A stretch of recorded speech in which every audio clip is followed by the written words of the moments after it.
Well, good day wherever you're joining us from. Thank you so much for taking time out of your busy schedule to be here.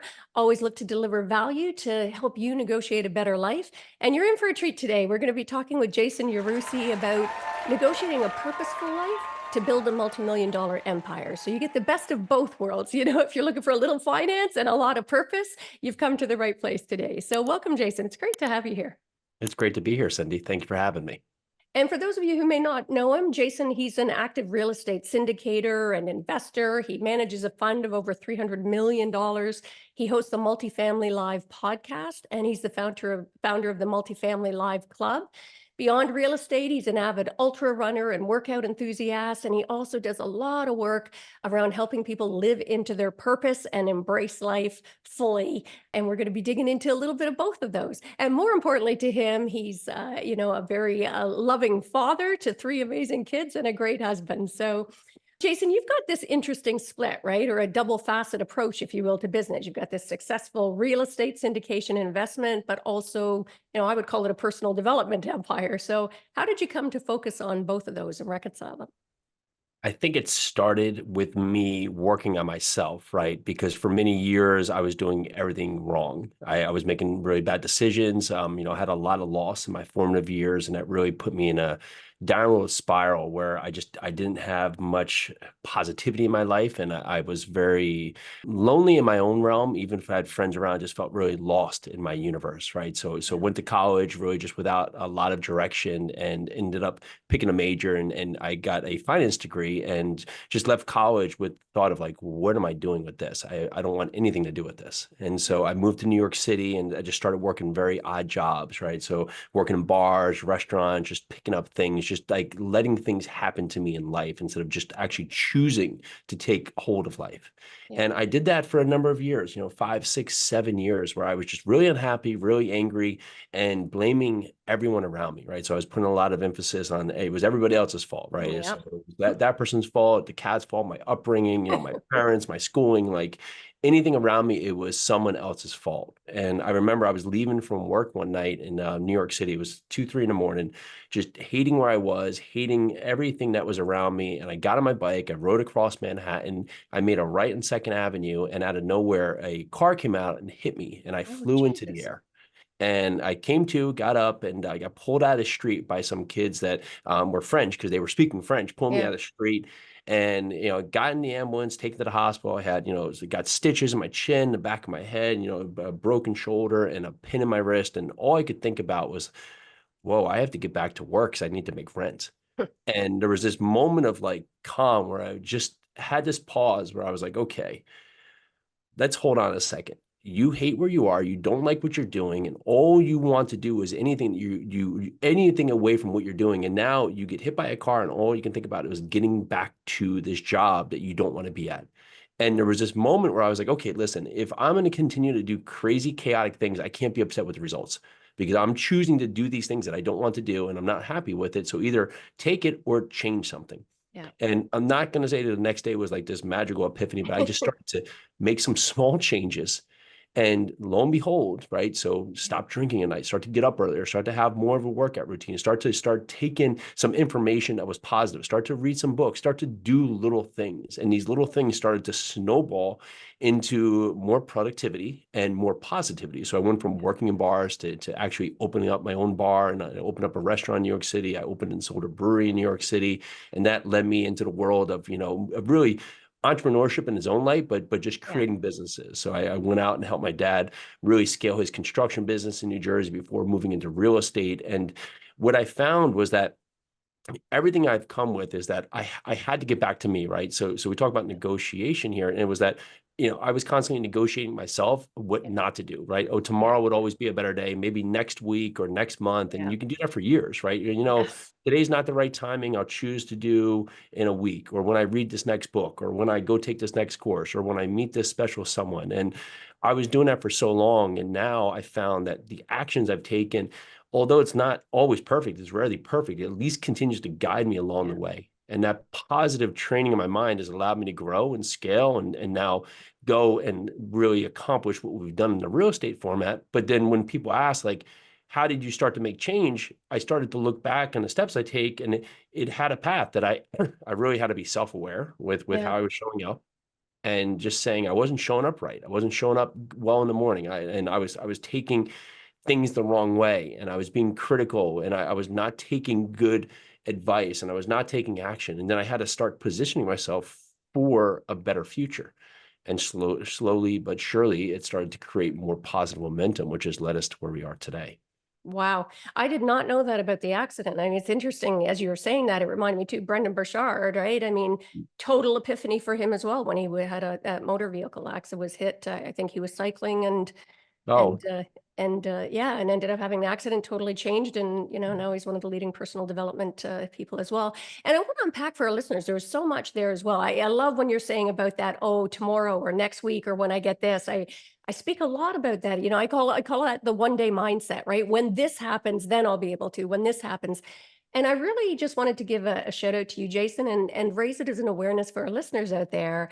You really are embodying everything that, I call the art of feminine negotiation, because obviously you're super in touch with your masculine.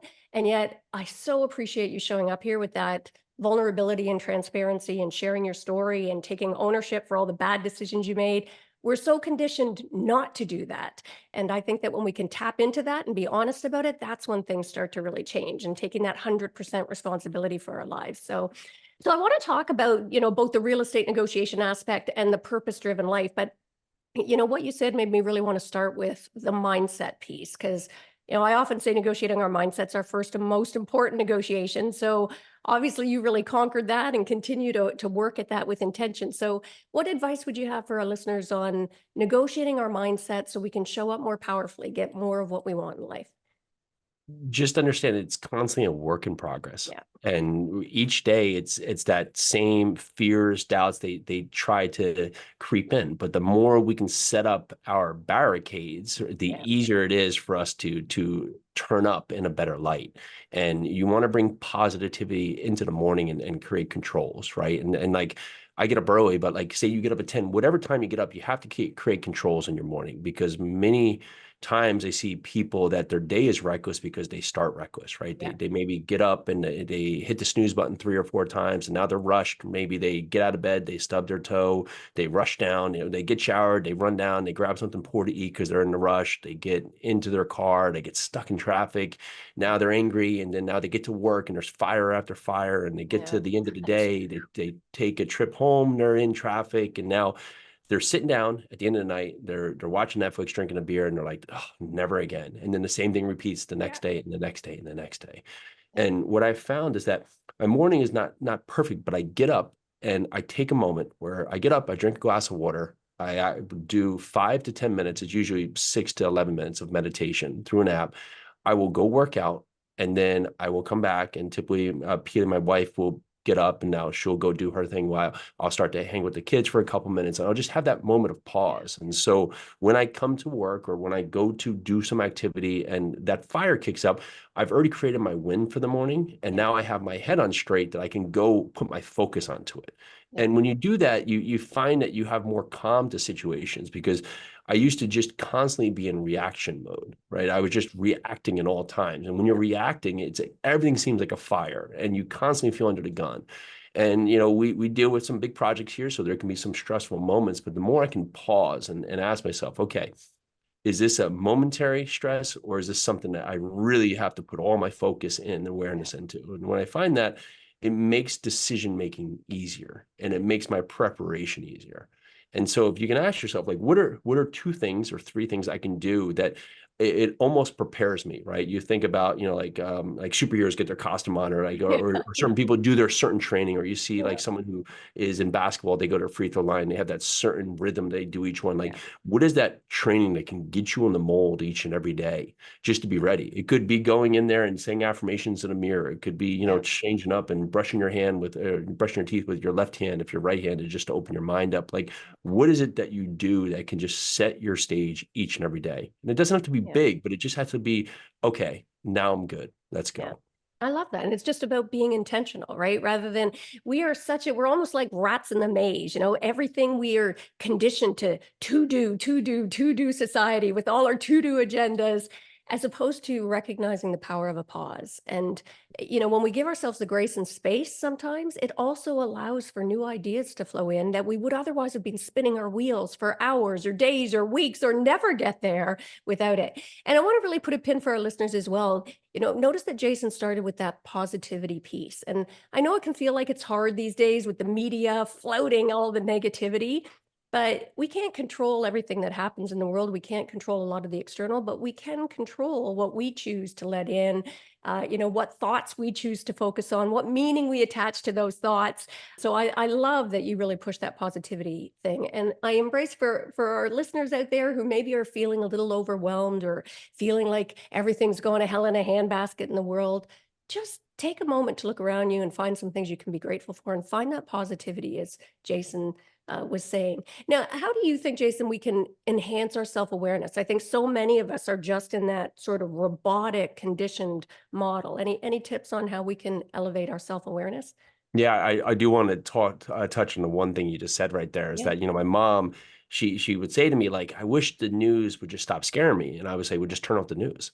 yeah, Because most of the time, like, the ad dollars are driven by negativity because that gets more eyeballs. And so the more we feed into that, right, yeah, that we have to constantly be in the know, or the more we're constantly heightened in just yeah, all of the elements happen out there. But most of them have no effect unto us, right? We're in an yeah, election cycle now, and regardless of where you fall in any yeah, parts, you can find energy that's either pulling you or pushing you from where you are. yeah, And you want to find energy that you want to be pulled forward with, not pushed into. Because yeah. many times we take negativity and fear and we have it push us, right? And that Yes. constantly is like we feel like our back is against the wall. But we want to find good energies that pull us, right? And that could be Yeah, anything. It could be reading a book, it could be having a conversation with a friend, it could be Bible study. You could have all these different things that are good energies pulling you forward. yeah, And what I found with self-awareness is like, I go back to like the knights at a round table. I used to love like reading stories about knights, and yeah, like all of them came together. It was all different people, right? It wasn't just knights, it was all common people. They came together to hopefully push off war into the future. And when we yeah, can think about our mind, right? Our mind is constantly at war because we have all these different elements, and it could be kindness, it could be gluttony, right? It could be, yeah, hatred, it could be empathy, right? You have all these different feelings in your mind. And what I like to look at is that I had a friend say this once, is that it's hard to see ourselves when we're stuck in a jar and we can't see the label. And when mm, you look and you just take yeah, yourself outside of where you are and just ask yourself, like, how am I reacting in the moment? Like, someone just cut me off, right? Does that just ruin my day? yeah, Right. And if you look at that and say, okay, it ruined my day. Well, what if I like reframe that and said, okay, that person just cut me off. Well, maybe their wife's pregnant, or yeah, maybe they just found out their mother-in-law just got hit by a car and just got mm, rushed to the hospital, or maybe they just have this very important meeting and somehow something's happened, they've been stuck in traffic. What if we just turn it around from us all the time and put the emphasis outward, and yeah, we can start acting ourselves like, in this moment when I'm acting with rage, what if I acted just with awe and just love or just kindness? And when you ask yourself the opposite of the effect, you can start understanding how you're showing up. yeah, Because it's said very, very simply that we can control what we do and we can control how we react to what's done to us. And I was reacting horribly to what was happening to me, whether it was justified or not, right, over time, until I decided not to. Right. I had to go talk to one of our companies, some of our employees today.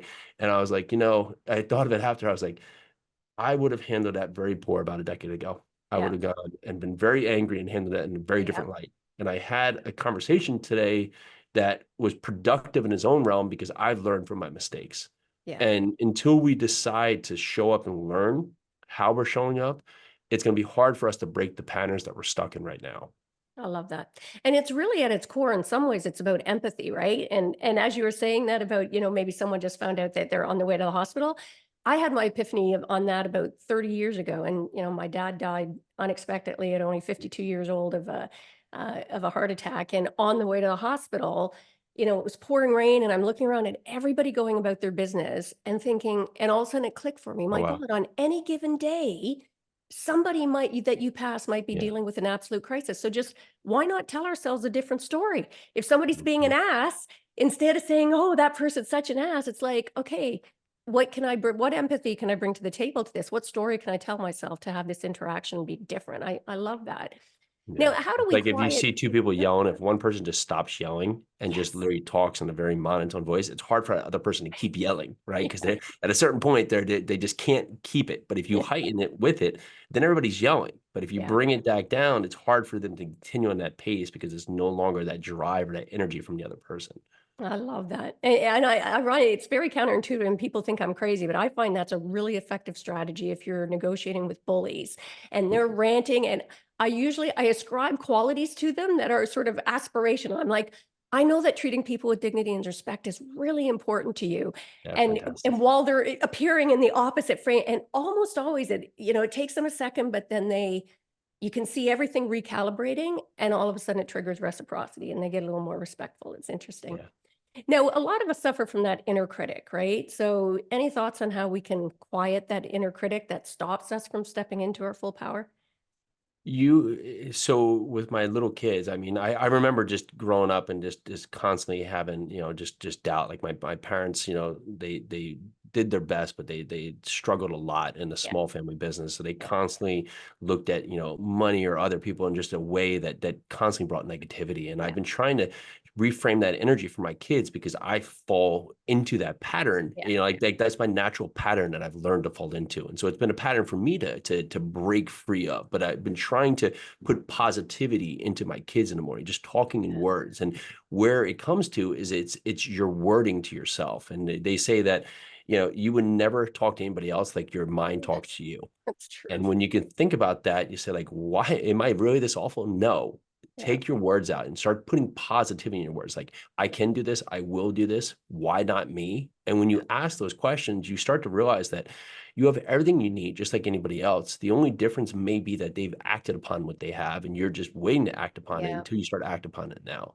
So the true motion of your inner critic is it's always going to be there. And sometimes it's good because sometimes you want it there to yeah, give you the opposite effect. Because if not, we would just be running doing wild stuff all the time, yeah, right? So for us to have it there, but it's to use it as almost our panel and not the final judge, right? yeah, Because we use it to the point where the inner critic will always tell you you're not good enough, you're not fast enough, you're not smart yeah, enough, you're not loving enough, you're not all of these things. But you yeah, can use that as a counterpart for you to say, okay, is it a feeling I'm having right now, or is the truth? And yeah, when you can break apart a feeling from the truth, you start yeah, to understand that it's really just a feeling in your mind that you can break yeah. free from, but you have to choose to act. Yeah.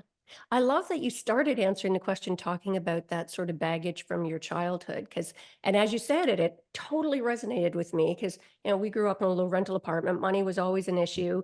And I think so much of that inner critic in many ways, as you were saying, it struck me, it comes from that scarcity mindset rather than, even on the love, right? There's only so much love to go around and I'm not lovable enough. We question it. There's only so much money to be made. And there's not Mm. enough of the pie as opposed to expanding that there's all the love in the world, right? There's all the riches in the world and taking that abundance approach. I love that. And how do we start the journey? We often hear if we want our life to change, then we need to change. Any suggestions for our listeners there who are like, this sounds great, but how do I kickstart this journey? I would put down today, and it's almost like you can do a SWOT analysis for your life, right? But you can look at your strengths and your weaknesses, and it just gets back to you being self-aware, but then position yourself for greatness, right? So if right now your action, your mentality is to never act, right? You have to look at it and say, okay, well, the world's constantly revolving around us, right? So everything's going to continue to change around us, or whether we're not going to change or we are going to change. So ask yourself, what are your strengths, right? Yeah, Oh, I'm very outgoing. I'm very creative, right? Okay, what are my weaknesses? I'm not analytical. I'm not part. Okay, so what are my goals, right? What are the goals I want?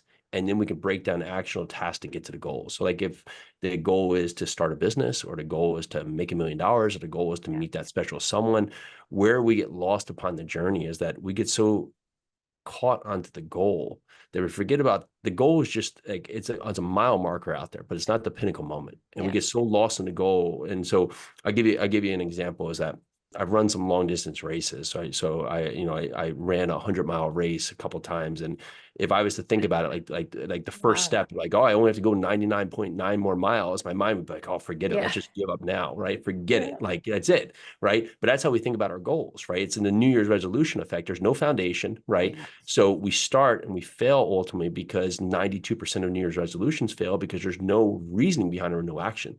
And so what I would find is that I didn't know how to run 100 miles. I'd run a bunch of marathons of other parts. I said, okay, so what can I control? I was like, okay, I can get up every day and run 6 miles. Yeah. And I'll just do that. I just run 6 miles, whether it was hot, whether it was freezing out, when my ear hurts, I was sick, just I would run 6 miles. Yeah. So when I got into that race, I said, okay, well, I don't know how to run 100 miles, but let me see if I can just run to the first aid station. It's about Yeah. 5 or 6 miles. I did that. Let me just see if I can do that again. Okay, I run to the next aid station. And now let me just see, oh, it's getting a little tough. Well, okay, am I too tough for me to quit? Well, let's not quit. Let's just see if I get to that next aid station and then I Yeah. can figure it out again. If I really want to stop, then I can have that conversation. And then maybe it gets tough. I can run another 500 feet, or I run to the bridge, or I run through the tunnel, and then maybe it's another 200 feet. And lo and behold, I got to 100 miles through a series of actions. And that's typically what it comes for us to get outside of our comfort zone, is that Yeah. it's not the last step, it's the first step that matters. And because when you take that first step to your goal, right, you start to uncover usually one of four things. One, you're like, this is absolutely horrible. Okay, well then don't do it. Go find another goal. If this is the Yeah. or it's the wrong way. Yeah. Okay, well turn around. Or you're kind of on the right way, and now you have direction of how you need to pivot to get the right way, or you're ultimately on the right path. So if you think about it today, okay, I want to make $1 million. Okay, doing what? What does it want to make $1 million doing? Oh, I want to, sell weighted blankets. Okay. Where can I find a site that's selling weighted blankets, right? Like you can start Yeah. breaking it back into actionable tasks. And because you can't control the $1 million coming, but you can control the Yeah. tasks. Like you can't control like, oh, I want to meet the love of my life, but you can start controlling how you start to show up, right? You can start controlling the little task. And when you find that, it becomes rewarding because you're not stuck on the $1 million. You're stuck on, oh, I need to, I'm going to sell weighted blankets. Okay, well, I need to make 20 sales calls this week. Yeah. Okay, did I make 20 sales calls? Not the result of the sales calls, but did I do that? And then you can start tracking your actions, and that can feel successful because now the success is in the action and Yeah. not the result. That's good. Gosh, when I'd said you're an ultra runner, I had no idea. 100 miles. It just about took my breath away, even just thinking about it there. And oh my gosh, what a gorgeous metaphor for everything in our life. That I love that. Just get to the next aid station, right? And it's about enjoying the journey. Again, that sort of to-do tat, got this goal, I got this goal. And and I was guilty of that. Even when I'd had my epiphany, Jason, and made the switch. And after, 30 years as a social justice attorney, everything's, Wow. go, go, go, high adrenaline. And then I decided I wanted to start this sort of on purpose kind of life, coaching business.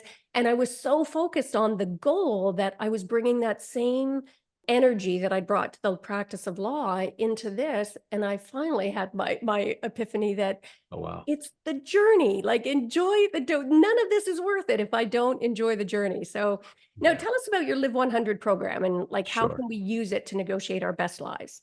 I'll add in a thing about weight loss is that, where weight loss fails a lot, right, is that people get so stuck on the destination, Yeah. right? But they forget who they need to become Yeah. at that part. And so like, so say you see people who lose weight, they'll gain it back, they'll lose weight, they'll gain Yeah. it back, because what they forget to say is that you do these things to drop, like say you need to lose 30 pounds, right? Or like your goal is to lose 30 pounds. Well, you go and you go into this calorie deficit, like you barely eat, you work out 10 times. It's just stuff that Yeah. it's not the life you're going to live, right? It's what you're doing for the moment. And so when they get to that, they don't know how to react as that person who's lost 30 pounds. So we have to Yeah. think about ourselves in our new light, right? We have to envision ourselves like not where we are today, but where we want to be. Like Yeah. the decisions I'm making right now, the steps I'm doing right now, is this the person that I will be into the future? Mm. And if not, what's the difference between me and that person? Because you need Yeah. to start showing up with those people. Because the Yeah. person that loses 30 pounds and then learns how to live their life, learns how to still be active, learns how to enjoy life, but not, go back to eating, like a box of donuts a day, like who just needs to go in there and, oh, maybe they have a Yeah. donut with their child on Thursdays, right? Or something, but they learn to live the life that they wanted to have for the goal of the weight loss. Yeah. But so many times we don't look at our future selves and ask who we want to be. And then the result happens, but we don't know how to act. And then ultimately it goes back to where we started. And then we have That's to figure true. it out again. Yeah. So Yeah. true. Yeah. And so with Live 100, it's a series of, really three foundational blocks. It's breaking your habits so you can start to build momentum, Yeah. so you can magnify the results and the success that you deserve to Yeah. have. And with that first block being self-awareness is that, we have self-awareness, we have position yourself for greatness, right? And then taking action. And what you look at this is that we have these habits, and there's some that are good for us, and there's some that may have served us in the past, but no longer serve us, right? And then there's some that are not good for us. Yeah. And you typically, you don't stop and just say, oh, today I don't do this habit anymore. You replace it with something else. So you have to ask yourself, like, the person I want to be, what are the habits I need to start doing today to replace the habits that I don't want? Yeah. And you slowly but surely start to implement the plan of just putting in habits that are going to serve your future self. Yeah. And along that way, you'll start to have, mastering habits and rituals that are going to serve that person, and then being uncomfortably brave to what's to come, because we're all usually scared of what's ahead. Sometimes we're scared of failing, but sometimes Yeah. we're scared of success, right? We're Yeah, scared that's so of true. having the success that we want, because it could be either way. But when you look at that, you have to be brave to the circumstances, because all of your growth is breaking through where you are and where you're stuck. Yeah. And what I've found many times is that it's so funny. I work with people, and that, the things that we were facing, that were these things we'll never get over, right? That we'll never get through these parts, a year or 2 years ago, are now little speed bumps. They don't even remember them, Yeah, right? so And now true. we're on to our next, Mount Everest that we'll never get over.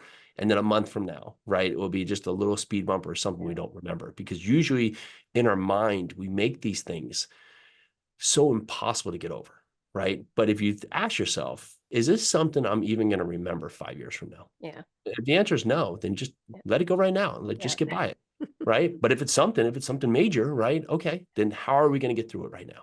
Yeah. Because usually 95% of the time, like it's Seneca says, we suffer more in our mind than in reality, right? It's that part of us, we suffer so much right now on Yeah. things that either never come true, or honestly, we will never remember. Yeah. Yeah. I love this. I mean, and it's so much of it circles back to that self-awareness we were talking about, right? Like Right. starting to get intentional. Yeah. That's one of my favorite words, because I think it changes everything. When we don't let life happen to us, we just get more intentional about choosing who we want to be. What do we want to feel? How do we want to experience this moment right now?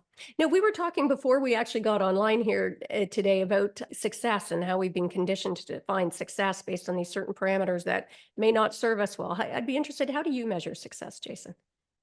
So I've tried to make it very simple in my own thought process, is that monetary, we've been happy with where we're going, but I look at it more upon our kids, is that when I pass on, it's going to be that I'm going to leave things with my children to not really make them choose a result, but inform them in proper decision-making tactics that they'll be able to go and make good decisions in the future. Yeah. And so I wish it was more of a concrete statement, but I want to prepare my kids that when faced with adversity, which will happen, Yeah. that they're prepared to make good decisions based on Yeah. what they've learned in the past. And for myself, it's constantly something I'm working on, right? And I look at decisions I'm making, and you can't go back and unmake it, but you can say, okay, was that the best decision for the moment? Yeah. And I've gotten more conditioned at taking a pause where, I'll act quickly because I've been working scenarios through my head Yeah. overall. And so I look at success as that, now, we live here in Tennessee. I have my wife, our three kids. We've have a small farm now. We've continued to make a life that we looked at,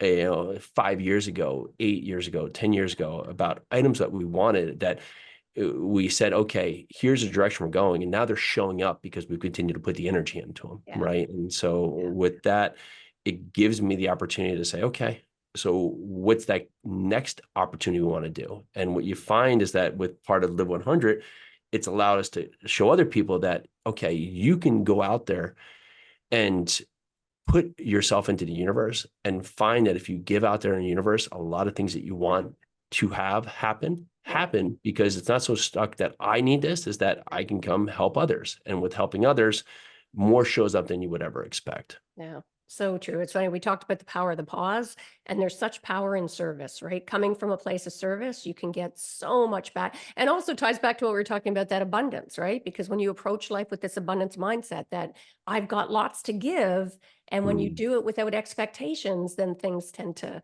ripple back. And also, I'll I love give this, you were saying that it's about ownership, right? Like taking ownership for the things we've done wrong, not making excuses, no blame and nor shame, frankly.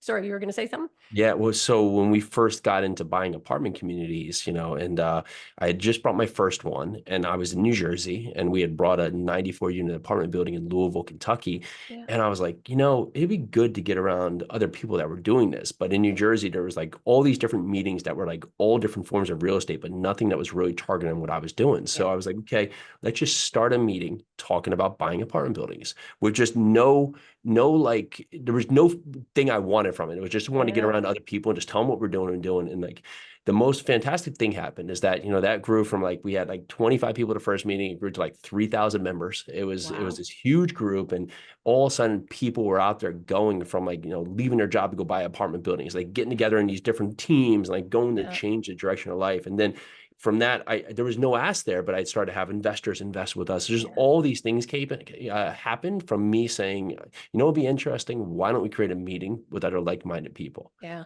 And when you do that, you don't know what's going to come. And so that's the thing, is that don't don't don't choose the result, Yeah. in your mind Yeah. before you let the process happen. Oh, I love that. I love that. Being open to, because sometimes it's what we think we want is Right. actually, there's something better than what we think we want. And Yeah. I find that even in the practice of law for so long, you've got a client thinking they want this and the other party thinks they want this. And most lawyers, sadly, have them all fighting and battling it out. And everybody feels completely brutalized by the process. When had they come with a more open, collaborative approach to just finding a best outcome, as you say, without expectations to a particular result, there's something better for everybody there. I love that insight. Now, speaking of your real estate experience, what do you think makes you an effective negotiator in your sort of real estate syndication work? Two parts is I would say I'm patiently aggressive in my own right. So I know that we have to get to the goal, but I'm also patient for the result to come. And Mhm. so you find with negotiations is that you of course want to win, but you have to understand there's got to be a reason that this negotiation is going to take place and going to have a positive result. Because if both are so stuck where they want, and Yeah, that no one will come to say, okay, let me see it from the other person's side to say, what can I offer that can be helpful from them, but that can also still give me the opportunity to yeah, benefit from what I want. When you look at that from both sides, you can ask yourself if the negotiation in your mind is being reasonable. yeah, And because usually if we come here just, bull in a china shop and try to force the narrative, yeah, that's where negotiations typically fall short or fail, right? And no one gets the result, because there has to be some win in each other's mind, right? yeah, And many times in real estate, it's also understanding that I can't think for the other person, but I have to understand what yeah, their wants are, yeah, because it's not always price driven, which everyone thinks it may be. yeah. There's a lot of times where you can win on price and you can win on terms. Is that Yes. I may be able to get my price if I can give them their terms. Yeah, And that can be a beneficial yeah, arrangement for all parties. And yeah, so it could be that, oh, they want this price. Okay, but I'm going to pay you over the course of 10 years. yeah, And that could be a negotiation where we could both win, because if I map out really just the process of those payments, it works to the structure of my deal. Where if I gave them their price today, it wouldn't work for me. And for them, they may say, well, I just wanted my price over 10 years. Doesn't matter. Man, it yeah, takes less of a tax implication. So yeah. understanding both parties of how you can utilize what is wanted for both allows you to potentially come up to for an arrangement that may suit both parties. Yeah, I love that. And it comes back again to when we were saying empathy, right? Truly seeking to understand what the other party wants. Because Mhm. we always assume it's just about the money. And that's not the, I remember a real estate deal we did one time. And I just had that intuitive hit. The guy had built the house himself. He was older now. His kids were growing. He was having to let it go. They had this massive estate up on sort of this prime property. And unbeknownst to us at the time, we were up against a big development company that wanted the property, Oh, right, to wow. build a resort or whatever. And I just had that intuitive hit that for this person, and talked to him, made a point of talking and thought, he loves this. This is a sweat equity for him. So then we asked to come back again. I brought the kids and let him see us. And it was the idea of seeing another family potentially enjoying and living into this that ended up making more, was more important than the price at the end of the day. And Wow. he Yeah. picked us over that sort of conglomerate, if you will, for it. So absolutely. I love that. Really great insight. Well, I think that it speaks to just the personal aspect is that many times in negotiations, we think it's like one wall versus the other wall, right? And we forget that it's a person with Yeah. another person here. And Yeah. sometimes when there's an intermediary in between, it can be difficult too, because you have to make sure that personal effect comes through, Yes. right? And understanding that you do have a person on the other side, because I've been guilty myself and just in negotiation of just being like, well, this is the way, right? Yeah. And then where in Yeah. fact, I'm not thinking in that rational part of like, okay, there's a person over here. So Yeah. if I go into that way, I'm typically going to limit my opportunities for this to be successful. Yeah. Yeah. I love it. And we're so conditioned to that approach. I mean, certainly in the practice of law, you spoke to Yeah. the bull in the china shop. Everything's about forcing your agenda forward. I think more and more in business, we were seeing that forcing the agenda forward. So Mm. this is such a great insight to come up with better opportunities. Well, this has been just such a great conversation. I could go on Thank for you. ages. I think there's so Yeah. much we haven't even tapped that you've got to offer here. So we'll have to do a follow-up with you, Jason. I normally Thank you. like to end by asking, what's one of the greatest mindset shifts you've had? Doesn't have to be about anything we've talked about. One of those aha moments for you that had you think differently or show up differently. I heard something recently, and it kind of talked to my part, is that it's okay to not have a reaction or opinion, right? Mm. I don't have to constantly react or have an opinion. I could just, okay, like it be Yes. like, okay, it doesn't have to be like a judgment or that. And it also goes to double-sided, because Yeah. I also don't have to take in everybody's opinion, right? If I Yeah. want to achieve a goal, right, I can't go take my advice from someone who's never even come close or never tried or never Yeah. done it or never done a part. I Yeah. can see their feedback and see if it can be useful, but I can truly judge to where my Yeah. information comes from. That is such timely advice right now. Oh my gosh, with everything going on in the world today, Yeah. just we've become such a reactive society. And I love that advice that, you don't have to react to everything. You don't have to have and again, as lawyers, oh my gosh, I don't know where it's bred into us that we feel we have to have opinions on every Yeah. issue. And so I love that. So where can people learn more about you, Jason? Sure. Well, thanks so much. It's been a great conversation. You can find more about me, the Live 100 program, over at jasonyarusi.com. You can also go listen to the Multifamily Live podcast or Live 100 podcast. Love it. And for our listeners, we'll make sure to put that in the show notes as well. So as I always say, if you're driving, don't panic, just come and check it out. And thank you so much, Jason. This really has been Thank a you. quite an interesting conversation. We've solved all the problems of the world here, at least kickstarted it. So I say kickstart it for sure. and for our listeners, I have no doubt if you were listening at all, you had to get a ton of value from this. I know I did as well. You probably saw me look at the side. I was jotting down little notes myself, some beautiful gems hidden in here. I encourage you to listen to it again, even, and get that next layer deep. And as always, give the gift of sharing. Share this episode with people in your life who can benefit from a perspective shift to help them live their most empowered life as well. And before we sign off, if you're looking for a way to be able to negotiate your best life, wanted to share some ways we can work together. I've got everything from online to group to my signature VIP experiences to help you leverage your innate power. And yes, you've got it to be able to get out there and get more of what you want and deserve in life. If that sounds interesting, check it out at artoffemininenegotiation.com. Make sure to grab a copy of my book, The Art of Feminine Negotiation, if you haven't done that already. And that is a wrap for this episode. Until next time, go forth and negotiate your best life on your terms so you can stop missing out and start getting more of what you want and deserve from the boardroom to the bedroom. Until next time, take care.